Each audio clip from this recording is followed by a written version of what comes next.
네, 안녕하세요. 세 번째 영상의 2부를 시작하겠습니다. 제가 이번 곡을 작업하면서 녹화하다 보니까 또 시간이 많이 흘렀네요. 그래서 차라리 두 개의 영상으로 분리를 하는 게 좋겠다고 생각이 들었어요. 혹시 이번 영상을 먼저 보시게 되는 분이 계시다면 이전 영상에서 다른 부분을 캐치업 하시고 영상을 보면 좋겠습니다.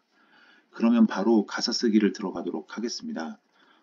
가사 쓰기는 일부에서 살핀 레퍼런스 곡들을 최대한 많이 참고할 예정이고요.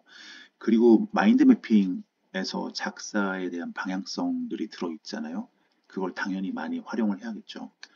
그거 외에도 저는 제가 작사할 때 그 끝나는 단어의 모음을 역순으로 구성한 작사 사전이 있어요. 그거랑 그리고 끝으로는 제가 평상시 서점이나 아니면 도서관에 가면 메모하는 아이디어들이 있는데 이런 것들을 최대한 조합해서 써보도록 하겠습니다. 가사를 쓰려면 여러 가지 방식이 있을 것 같은데 제가 선호하는 방식은 데모곡에 맞는 가수를 먼저 찾고 전달하려는 메시지를 만든 다음에 그 가수가 부를 만한 곡으로 만드는 게 되게 중요하다고 생각을 해요. 처음 나온 데모곡에서 여성 보컬이었었잖아요. 그리고 레퍼런스 곡들의 분위기를 종합해보면 볼빨간 사춘기가 스탠딩 에그의 감성으로 노래를 부르는 게 아주 좋은 페르소나인 것 같아요. 그럼 한번 주제를 정해볼게요. 제가 생각할 때 좋은 주제는 제가 이제 사실 손글씨로 여러 번 주제를 쓰다가 최종적으로 다듬은 한 문장의 주제가 있어요. 그게 뭐냐면 미묘한 감정의 시작을 알았을 땐 이미 끝나 있었던 사랑 이야기. 이 느낌이에요.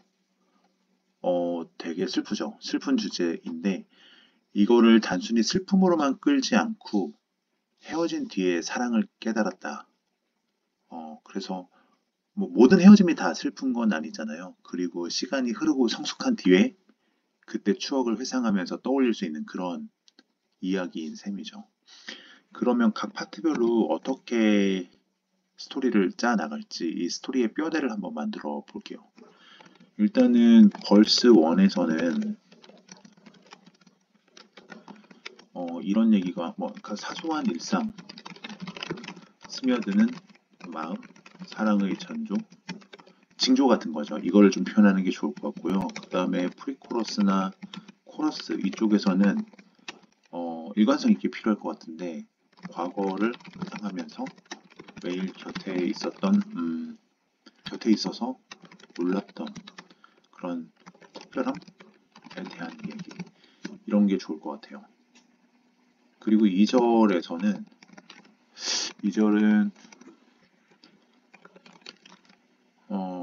과거의 감정을 되살아나게 만드는 어떤 흔적들 이걸 계속 나오게 하면서 뒤늦게 깨닫게 된 거, 회상하는 스토리 이게 좋을 것 같고 브릿지에서는 그 감정을 조금 더 극대화시키는 게 좋을 것 같고요. 그리고 맨 마지막에는 그때 몰랐던 걸 이제 지나고 보니 그게 사랑이었구나 하고 다시 깨닫고 현재로 돌아온 그런 느낌 이런 느낌이면 좋을 것 같아요. 제가 이제 스토리를 전체적으로 구성을 했는데 이걸 다시 정리를 하면 그때 몰랐던 기억이 시간이 지난 지금 떠올려 보니 사랑이었네 이런 게 핵심 주제고 제가 이 핵심 주제가 왜 중요하다고 그러냐면 제가 예전에 가사학원 다닐 때도 여러 형태로 숙제를 하고 과제를 하잖아요. 그러면 선생님께서 그래서 주제가 뭐예요? 라고 물어보면 되게 장황하게 설명을 해요. 사실은 이렇고 저렇고 얘기를 하는데 그래 그게 뭐예요? 라고 하면 또 설명을 하고 그러니까 정말 중요한 거는 한 줄 내지는 길어야 두 줄 이 정도로 주제가 있어야 돼요. 그래야지 일관성 있게 글을 쓸 수가 있거든요. 이 부분이 되게 중요한 것 같습니다. 네. 그럼 이건 제가 정리하고 글을 써 내려가도록 하겠습니다. 오늘은 배경을 세팅하고 서서히 내용 전개로 들어가는 게 좋을 것 같고요. 그래서 전체적인 느낌을 이 앞부분에서부터 입히는 게 좋을 것 같으니까 벌스 1에서부터 시작을 해볼게요. 제가 앞서서 일부에서 레퍼런스 곡 살피고 마인드맵 할 때 메인 참고곡으로 언급했던 스탠딩 에그, 친구에서 연인으로라는 곡을 많이 활용하고 싶다라고 했었잖아요. 이 노래의 느낌이 있는데요. 그 노래에 나오는 일상적인 공간들, 카페나 도서관 같은 곳들, 그런 데서 자주 만났던 두 사람의 이야기로 가면 어떨까 싶어요. 그냥 친구로 시작했는데 어느 순간 경계가 흐릿흐릿해지는 그런 순간들이죠. 배경은 제가 봤을 때는 너무 구체적으로 묘사하기보다는 이미지를 떠올릴 수 있을 정도면 충분할 것 같고요. 그리고 저도 이제 가사를 몇 번 써보니까 이 초반에 이 1절 부분에서 배경 설명에 가사를 너무 많이 쓰게 되면 나중에 가사를 넣을 공간이 없더라고요. 그래서 여기를 보면 이 창가 쪽에 앉은 남녀, 이 카페가 있고 창가 쪽에 앉은 남녀 이 정도만 보여주면 좋을 것 같고요. 대신에 그 카페라는 공간에서 일어나는 사소한 디테일들을 좀 포착하는 게 좋을 것 같아요. 그리고 여기 보면 이 컵이라고 있는 거, 이런 것들이나 해피, 이런 거 봤을 때는 뭐 상대방이나 내가 들고 있는 이 커피 잔, 이걸 매개체로 이야기를 써내려가는 것도 좋을 것 같고요. 그리고 윈도우 이런 거 쭉 보면 선샤인이나 이런 거 쭉 보면요. 햇살이 비치는 창가 쪽 자리에 보여지는 어떤 그런 디테일함과 특별함이 있는 느낌도 좋을 것 같아요. 그리고 이 노래의 이 앞부분에서 특히 좀 그리고 노래 어떻게 보면 전체적인 부분일 수도 있고요. 가장 핵심적으로 다뤄줘야 될 게 주인공은 여자분이고 상대방인 남자분을 관찰하는 입장이에요. 그래서 이 관찰자의 입장에서 느끼고 생각하는 바를 적어야 돼요. 그리고 또 뭐랄까요? 관찰을 하면 단순하게 눈으로 보여지는 것만 묘사할 게 아니라 그걸 통해서 내가 알게 되는 것들, 자각하는 것들을 잘 풀어서 써야 돼요. 예를 들면 이런 거죠. 과거에는 보여지는 이 모습들이 뭔지 몰랐다는 게 중요할 것 같아요. 왜냐하면 이 제목으로 저희가 짓기로 한 게 unknowingly라고 하는 거잖아요. 그래서 이걸 메인으로 쓰려면 그게 맞을 것 같고, 그래서 무의식적으로 상대방한테 내가 빠져들고 있었는데, 당시에는 그게 어떤 감정인지 몰랐었고, 또 지금 생각해 보니까 그게 혹시 사랑의 전조가 아니었을까? 그렇게 스토리를 풀면서 현재 내 생각과 과거의 모습을 잘 대비시키는 게 중요할 것 같아요.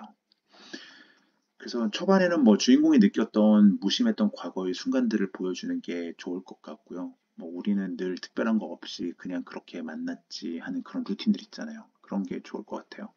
그래서 이 벌스 1을 보면 여기도 컵이 나오고요. 그리고 턴, 빌라우 이런 거 보면 컵을 주는 행동이나 뭐 이런 느낌으로 상황을 가져가 볼까 하고요. 어, 제가 이거를 좀 스토리를 한번 만들어 볼게요. 이걸 쭉 보면서 저는 연상되는 이미지들이 있는데, 뭐 예를 들면 이런 것 같아요. 좀 리얼하게 스토리로 어떤 카페에 남녀 주인공이 앉아 있어요. 그리고 내가 여자 주인공이에요. 주인공이고, 그리고 상대랑 나는 다른 음료를 시켰어요. 서로.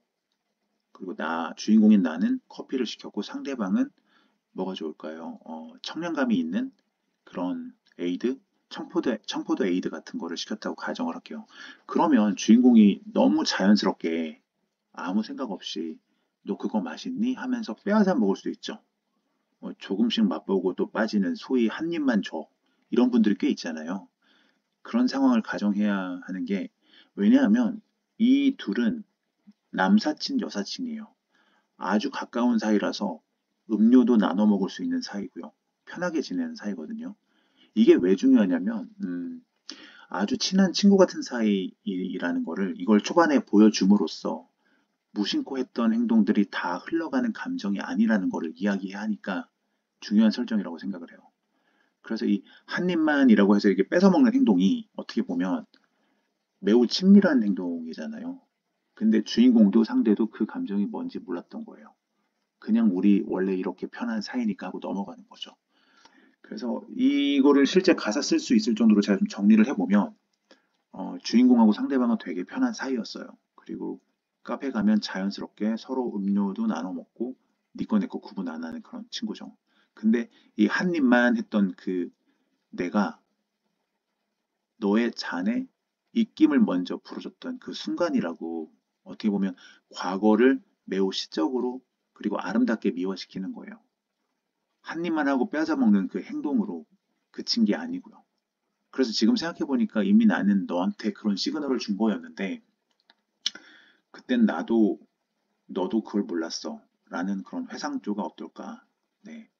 여기 첫 줄을 보면 11자네요. 2, 3, 2, 2, 2. 두세 글자로 구성된 단어들을 잘 조합해야 된다라는 건데 결국 이거는 구어체로 만들어야 된다라는 거예요. 구어체로 만들면 짧게 끊어서 쓰는 게 되게 쉬워지거든요.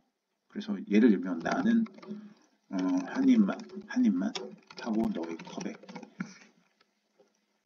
글자 수가 기똥차게 맞아요. 그죠? 근데 근데 이거는 사실 이 이야기가 직접적으로 쓸 수 있는 내용일 것 같기는 해요. 그런데 일단 발음 자체가 한 입만이라고 하는 게 이게 가사로 쓰면 발음도 되게 어렵고 또 시적인 감성하고도 거리가 좀 멀어 보여요. 그리고 첫 줄에 배경 묘사를 위해서 할당된 된 영역인데 나는 또는 뭐 너는 이렇게 시작하는 게 그리 센스 있는 가사 쓰기가 아닌 것 같아요. 특히 이렇게 만약에 픽스를 하고 시작하게 되면 이 뒤에 시적인 감성 넣기가 좀 어려울 것 같아요. 그래서 좀 보면 네가 마셨던 컵에 내가 먼저 네 이런 느낌이죠. 근데 음, 컵보다는 잔이 조금 더 어감이 좋아 보이고요. 그 다음에 마셨던 이거는 제가 느끼기에는 이 단어도 그렇게 어감이 좋지는 않은 것 같아요. 네가 마시는 잔은 내가 먼저. 근데 이거 네가라는 표현 있잖아요. 이거 네가라는 표현이 사실은 특별한 상황이 아니면 이거는 쓰는 거는 안 좋은 것 같아요. 이 어감 자체가 별로 좋은 것 같지는 않고요. 그리고 내가 마시는 잔은 내가 먼저. 마시던 뭐가 더 좋을까요? 이게 사실 마시는이 현재의 진행을 나타내는 시제잖아요. 근데 우리는 이게 과거에 발생한 일을 반복적 행위라는 걸 보여주기 위해서 마시던이 조금 더 나을 것 같고요. 음, 내가 마시던 잔엔 내가 먼저 잔엔. 음, 이게 어감적인 부분도 좀 있기는 하지만 이게 좀 제 느낌은 보면 잔 잔해라고 하면 이게 이 잔이라고 하는 데 포커스가 맞춰지는 것 같아요. 그런데 잔엔이라고 하면요, 잔 자체, 그 잔 자체의 특별함. 다시 정리하면 잔에 무엇을 넣기 위한 그런 느낌이고 이거는 잔 자체의 특별함을 얘기하는 거예요. 그런데 저희가 얘기하고자 하는 것 자체는 사실은 잔에 입김을 불어 넣었다라는 거, 그 행위에 포커스를 두는 게 맞기 때문에 의도적으로 저는 잔애가 맞을 것 같아요. 되게 어렵죠. 지금 제가 생각해보면. 근데 그 느낌 아시겠죠? 잔N보다는 잔애. 특별한 잔이 아니라 잔에 내가 넣은 게 특별한 거죠. 말하자면. 네. 그 다음에 계속 이어나가면 아까 여기다가 하려고 했던 말은 한번 슥 입김을 불어 넣었지 이런 느낌으로 저는 쓰고 싶었어요. 네, 한번 쓱 입김을 불어 넣었지. 글자 수는 맞네요. 네. 근데 약간 띄어쓰기나 이런 것들이 분석이 입김을 한번 쓱 불었던 거지.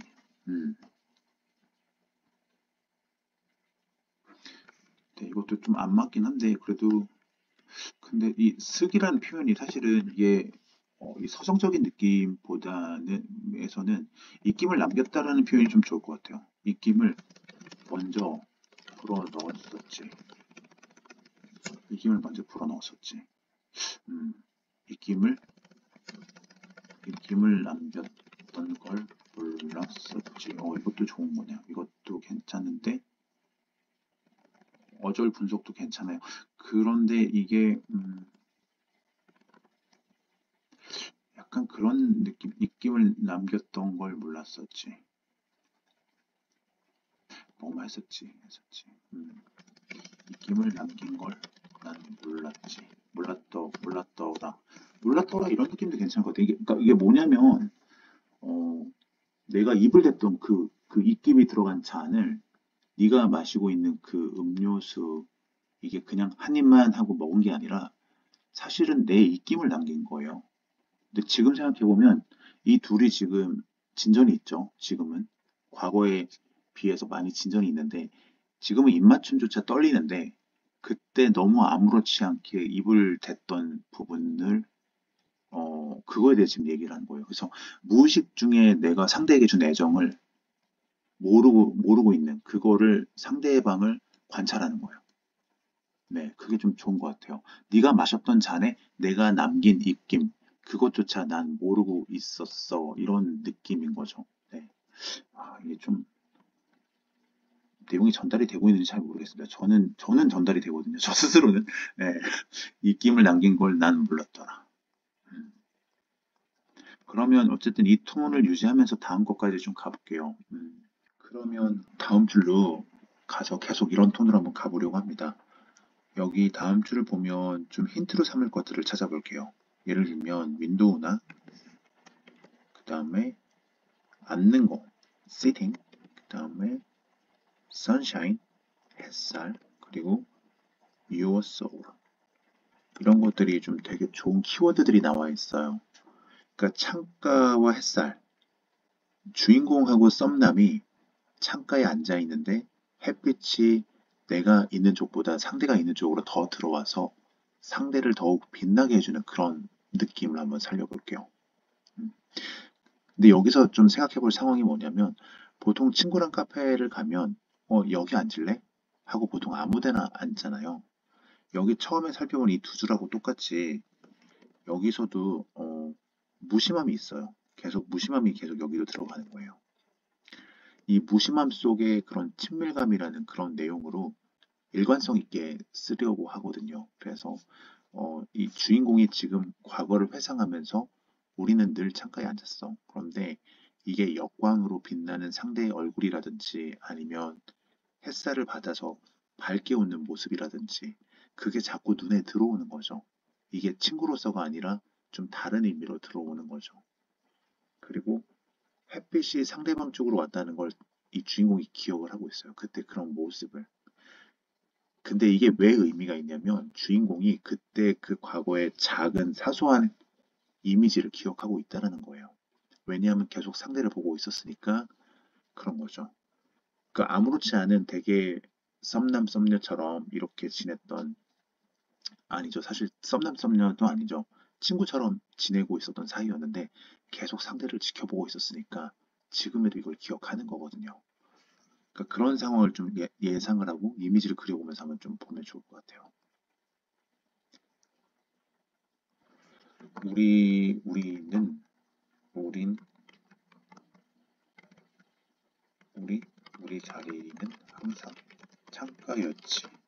이런 느낌이긴 한데 한 글자가 좀 비네요. 우린 늘 창가.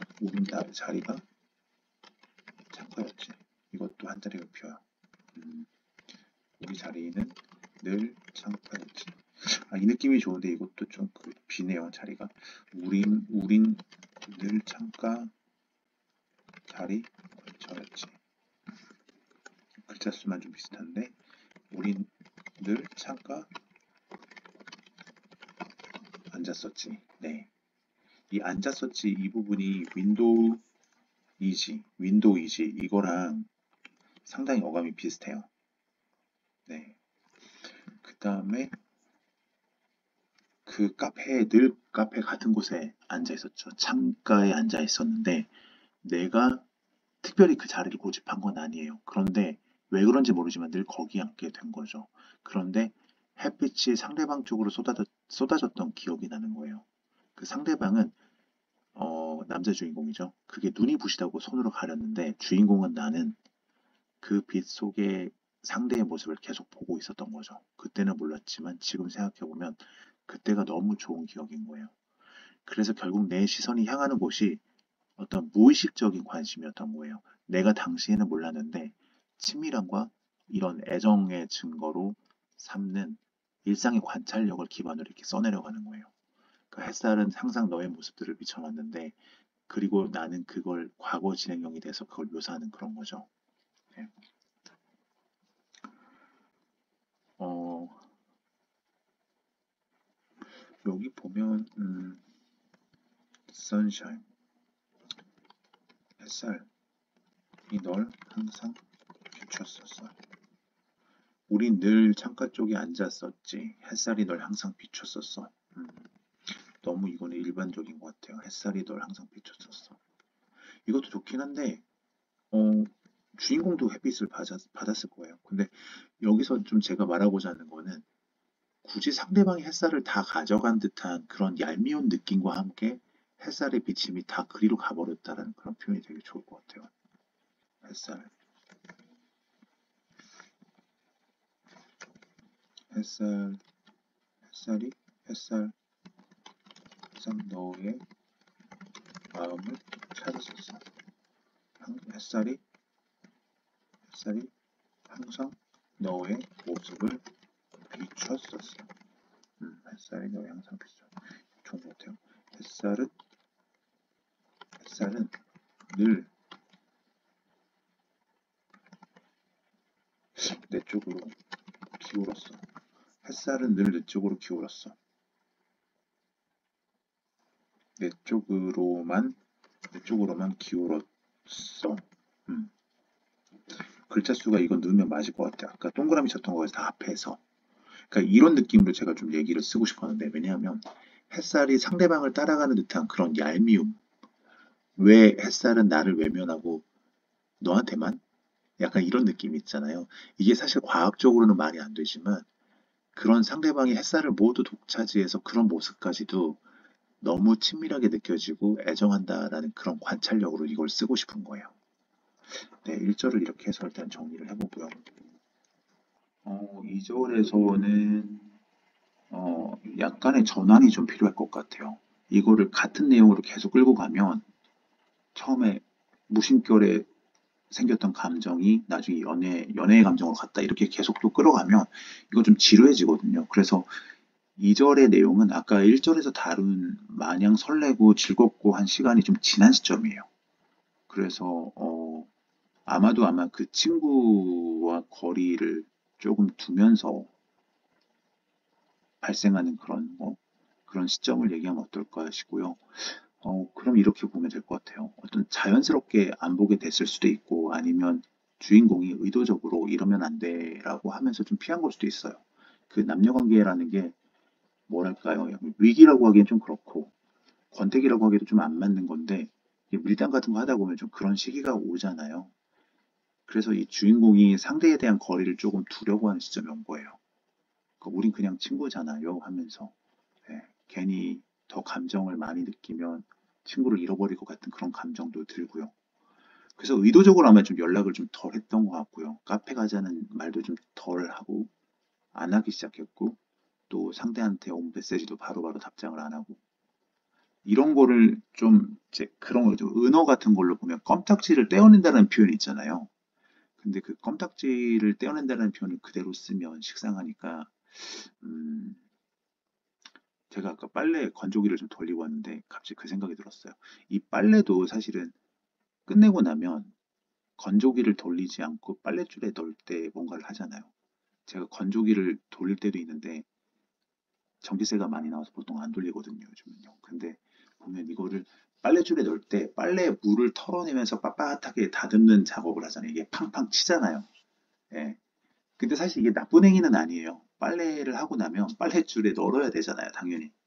그 직전에 꼭 해야 하는 행동인데 저는 아까 잠깐 그 생각이 났어요. 그래서 이걸 무의식 중에 하는 행위인데 꼭 필요한 행위로 이걸 묘사하기 위해서 이걸 써보면 어떨까 싶어요.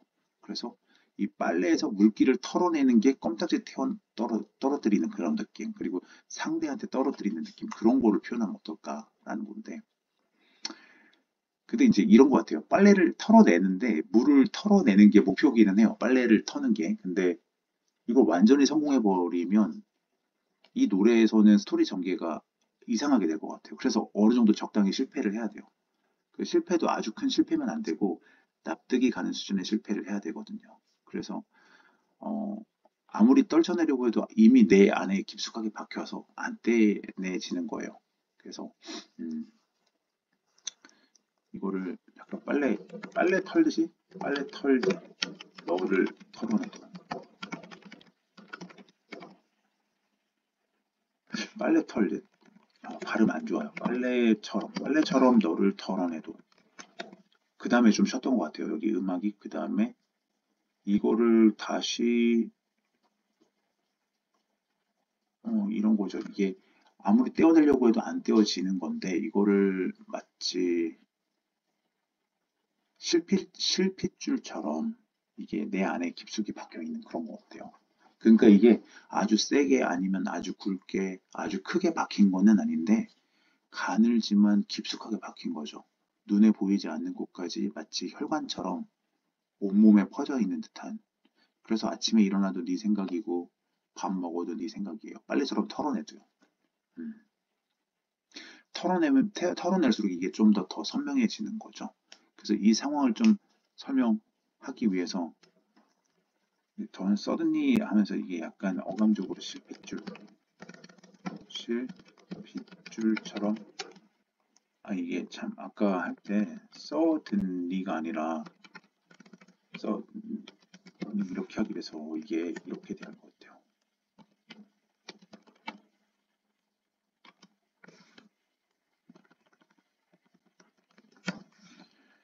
Something you wonder. 실핏줄처럼 스며들더라. 뭐뭐 하더라, 뭐뭐 했더라, 뭐뭐였더라 이런 거 되게 좋을 것 같아요. 그러니까 이게 스며든다는 표현이 이게 되게 작지만 확실하고 명확하지만 정적인 그런 표현인 것 같거든요. 그리고 실핏줄도 제가 봤을 때 여기 이런 게 쓰여지면 되게 시적으로도 완성도가 높아질 것 같아요. 그리고 스며들었어 보다 아까 얘기한 대로 뭐뭐 했더라, 들더라 이게 되게 수동적으로 어쩔 수 없이 받아들여야 하는 그런 모습이 좀 보여져서 이런 느낌이면 이게 좋을 것 같아요. 제 생각에는요. 그 다음에 looking at the paper hanging strong. remembering the moment again. 그러니까 이게 이거의 연장선에서 계속 있어야 되는데 빨래처럼 상대를 털어내려고 했는데도 그냥 계속 스며 있는 그런 거. 그리고 이런 것도 한번 생각을 해보죠. 이것도 어느 정도 이제 헤어지거나 서로 사이가 소원해졌는데 상대가 남긴 어떤 물건 때문에 그때의 추억이 갑자기 나를 급습해오는 그런 상황을 한번 볼게요. 집을 내가 지금 정리를 하다가 우연히 뭔가를 발견을 했어요. 지갑 구석에 구겨져 있던 어떤 영수증이 있는 거죠. 페이퍼, 그죠? 아마 우리가 같이 갔던 그 카페 그날의 영수증이었을 거예요. 뭐 요즘에는 뭐 삼성페이나 애플페이 쓰니까 핸드폰으로 결제 많이 하니까 영수증 챙길 일이 거의 없는데 사실 이거는 되게 아날로그 감성으로 써내려가는 게 맞을 것 같거든요. 그래서 이게 구겨진 영수증 이런 거 활용하면 되게 좋을 것 같아요. 그러니까 구겨진 영수증이 주머니에서 꼬깃꼬깃하게 나왔어요. 나왔는데 이 영수증에 적힌 정보를 보니까 그 친구랑 같이 갔던 그날이죠. 이거를 왜 안 버리고 계속 내가 가지고 있었을까? 기억도 잘 안 나요. 그냥 무심코 넣어둔 거죠. 그렇지만 이 영수증을 보면 아마 비슷한 감정들이 있으실 것 같은데 상대방이 손수 써준 그런 편지나 그런 것도 아니에요. 편지라고 한다면 사실은 상대가 떠오르는 게 당연하다고 보여줄 수도 있지만 영수증 보는데도 이제 상대가 떠오르고 그날의 기억이 스치듯이 이렇게 떠올라요. 아까 뭐 얘기했던 창가에 앉았던 자리나 아니면 네가 마셨던 그런 음료나 이런 것들 다 생각이 나는 거죠. 네. 그래서 여기도 구겨진 영수증. 글자 수를 맞춰야죠. 구겨졌던 여기 썼던 영수증, 작은 영수증, 뭐 이렇게 그냥 영어로 써버릴까요? 근데 영어가 좀 안 어울릴 것 같은데 리시트가.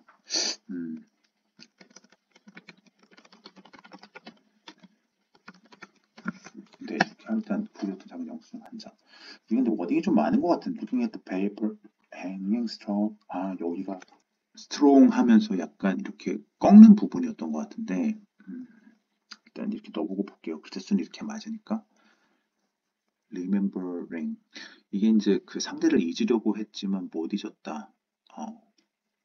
그러니까 아까 봤던 그 영수증이라고 하는 물리적인 증거가 나오면서 이게 상대를 잊지 못하는 게 더 나오는 거죠. 그날의 아까 그날의 그 여러 기억을 데리고 온다 이런 느낌이잖아요. 그날의 기억들을 글자 수는 딱 맞네요. 그날의 공기, 그날의 공기. 이 그날의 공기가 갑자기 생각이 난 게 아까 그 오감을 살리는 그런 단어 중에 공기, 그날의 공기를 데려오더라. 공기, 그날의 그 공기와 널 데려오더라. 공기와 널 괜찮을 것 같아. 공기와 널 데려오더라. 공기에 널이 당신이 포함되어 있는데, 그렇죠? 네. 이 널을 쓸지 말지는 상황 볼게요. 한 번 더. 근데 글자 수에 일단 맞춰봐야 되니까 다만 저는 이따가 작업을 하고 글자가 잘 맞게 움직이는지는 볼 거예요. 거기에 맞게 좀 조절을 해야 될 것 같기는 해요. 다음은 2절의 프리코러스 파트네요.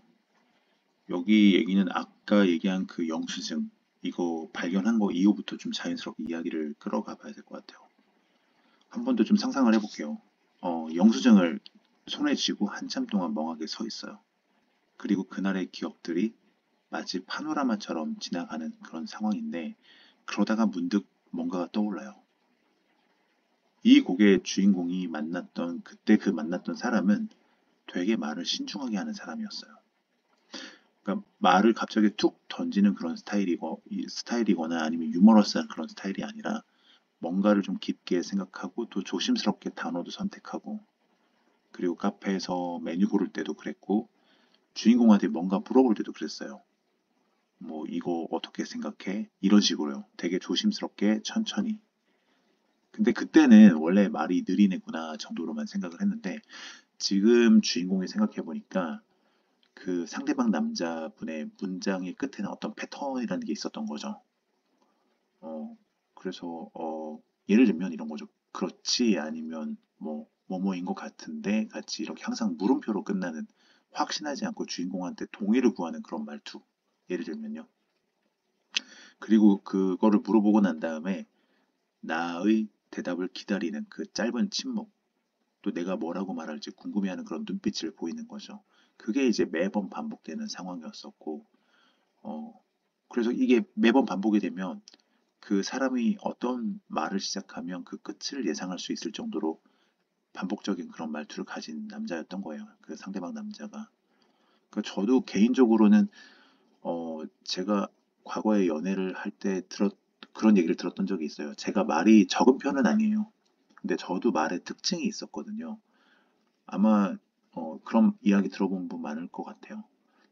음, 그래서 저는 이 가사로 이걸 돌아오면 주인공이 계속 말을 하는 가사잖아요. 여기서 제가 처음에 얘기한 대로 남자 주인공의 말이나 이런 건 없어요. 그냥 여자 주인공이 말을 하고 생각하고 이걸 묘사하고 상상하는 거예요. 그러면 상대방이 말을 하기 위해 단어를 선택할 때 그때 말버릇에 뭐가 있었다. 그게 어떤 항상 단어가 이런 버릇이 있었다. 말버릇 같은 거. 그걸 좀 회상하는 얘기가 저기가 들어가면 좋을 것 같아요.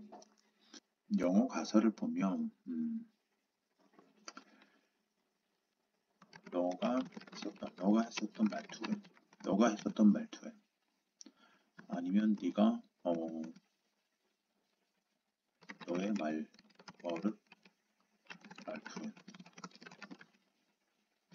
했었던이라는 이 표현의 동사는 좀 너무 의미 없이 흐르는 것 같은 느낌이에요.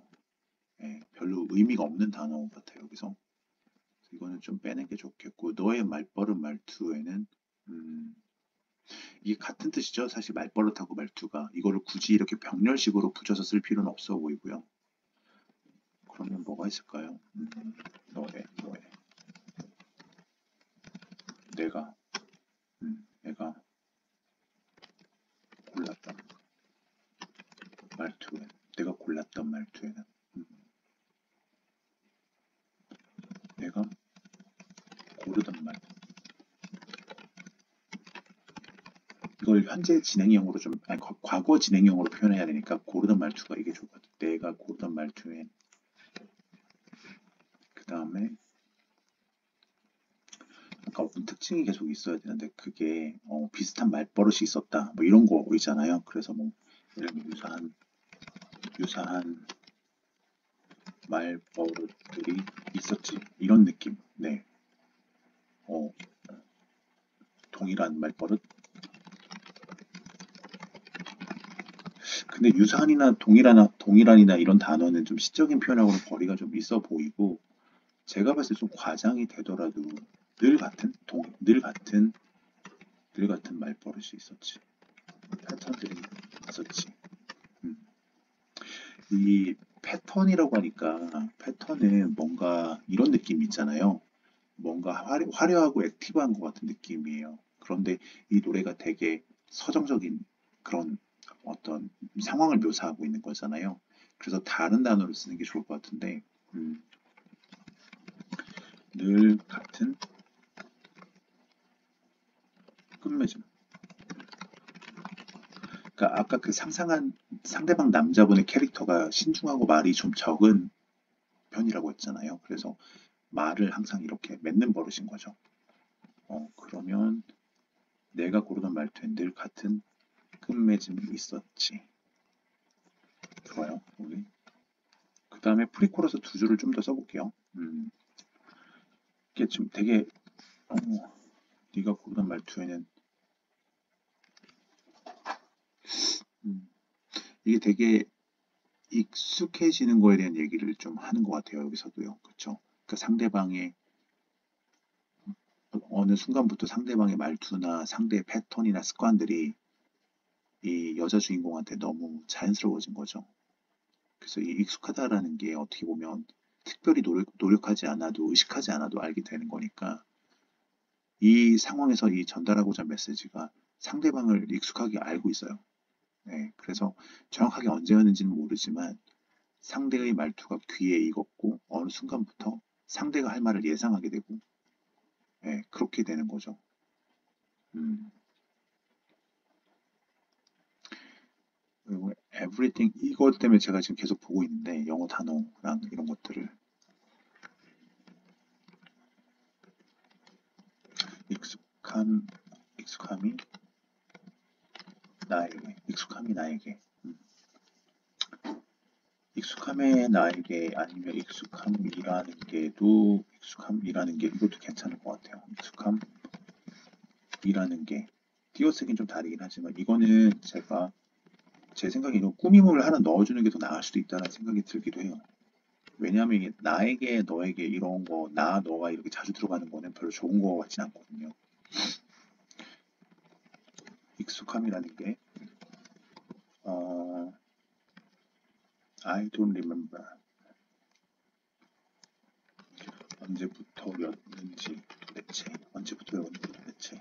all belonging 이게 조금 안 맞는 것 같은 느낌. 제가 띄어쓰기가 좀 안 맞네요. 언제부터였는지 몰랐어. 몰랐지보다는 누군가한테 전달하는 듯한 전달형 구어체가 좀 더 나을 것 같아요. 익숙함이라는 게 그러니까 언제부터인지도 몰랐을 정도로 되게 오래되는. 그러니까 이 평범함 속에 너무 많은 감정이 녹아 있는 거예요. 네. 그 다음에 I'm with England. 이것도 이게 그 첫 쪽에 여기는 동일하게 이렇게 가기로 했죠. 언노인이. 네. 언노인이 하기에 문득 이상한 걸 깨닫는 거예요. 여기서도. 음. 상대방과 안 본 지도 꽤 됐는데 여전히 상대방의 방식대로 살고 있는 걸 제가 깨닫는, 주인공이 깨닫는 거죠. 그 말투도, 그 다음에 뭐 예를 들면 카페 가면 자동으로 창가 자리를 찾기도 하고요. 그러니까 이런 행동들이 계속 벌어지는 거예요. 자기도 모르게. 그런 이야기들을 좀 써보려고 하고요. 여기서도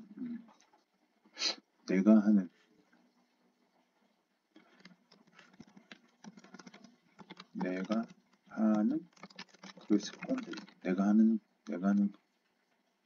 내가 나만의 작은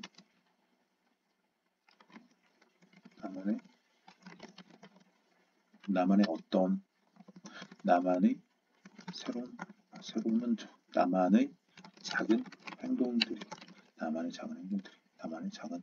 작은 습관들, unknowingly 나만의 작은 습관들이, 네, 이게 좀 적절할 것 같아요. 여기서는요. 그리고 이 다음 표현을 하고 싶을 때는 아까 제가 2절 처음에 썼을 때 빨래 얘기한 다음에 그 뭐였죠? 빨래 얘기한 다음에 실핏줄 얘기했었잖아요. 잠깐 스며들었다라는 얘기. 여기에서 좀 써보고 싶은 거는 제가 메모했던 것 중에 하나가 있는데 어떤 감정이 이사 오는 거를 좀 표현하면 어떨까 싶어요. 나만의 작은 습관들이 나한테 들어왔어요. 실패주처럼. 그런데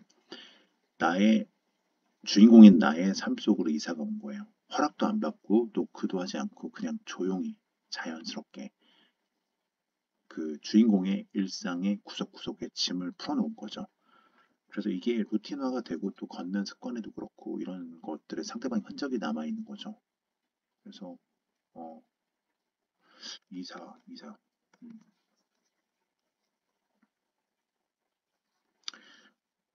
moving all around removing, 네. 조용히 허락 없이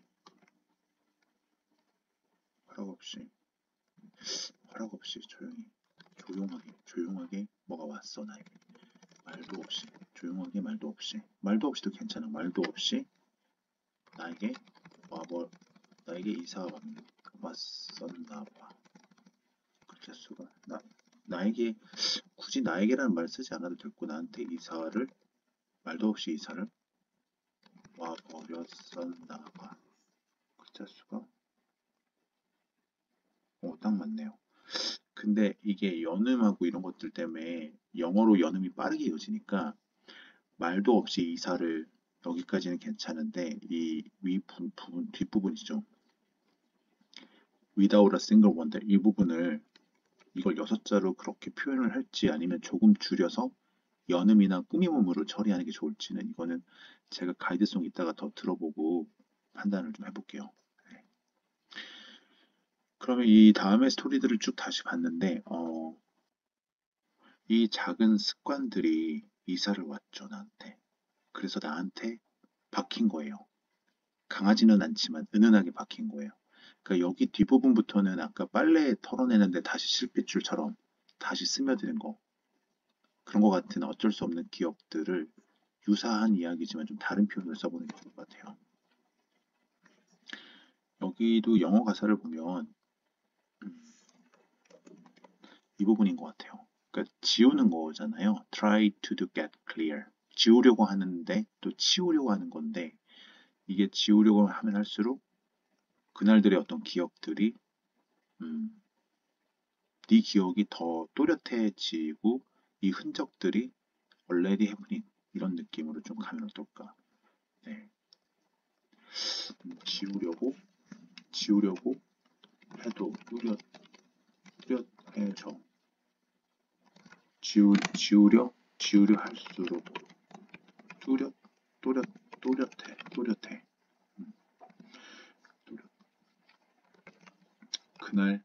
그날들은 in those old days. 그 다음에 이미 흔적이 자라나고 있었어. 이미 흔적이 자라고 있었나 봐. 글자 수는 네, 이게 더 맞겠네요. 네.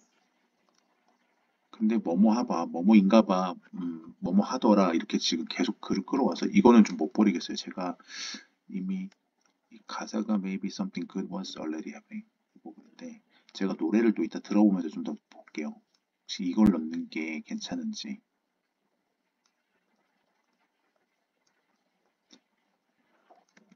글자 수 맞춰서 일단 요거로 제가 유지는 해보겠습니다. 그 다음에 브릿지 부분인데요. 제가 이거 작업하는 것까지 모두 넣으면 아마 시간이 너무 길어질 것 같아요. 그래서 제가 아까 레퍼런스 곡 찾으면서 오감을 좀 더 다양하게 쓰고 싶다고 얘기를 했는데, 어, 지금 보면 쓰지 않은 게 후각이거든요. 이거를, 어, 브릿지에 넣으려고 제가 생각을 하고 있고, 뭐향 같은 거죠. 어, 그 향이 어디 구석구석 남아있더라. 이런 느낌으로 쓰면 어떨까 하고 있고요. 그다음에 여기서 좀 더 확장을 해야 되잖아요, 감정을.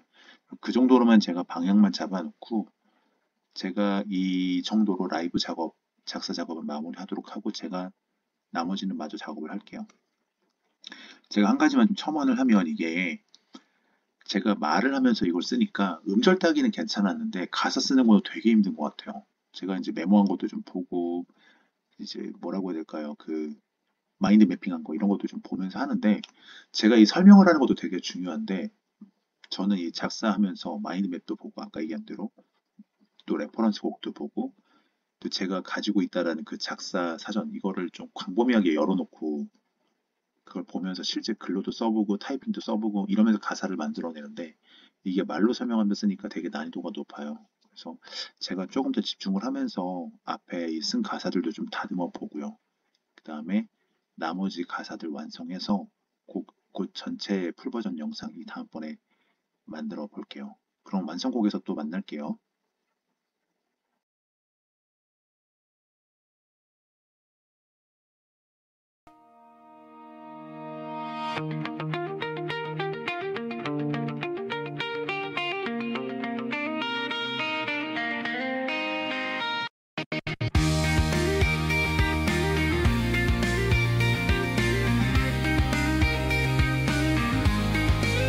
네가 마시던 잔에 내가 먼저 입김을 남긴 걸 난 몰랐더라. 우린 늘 창가 쪽에 앉았었지. 햇살은 늘 네 쪽으로만 기울었어. 너의 말투 걷는 속도 가끔 멈춰서 하던 숨 그 모든 게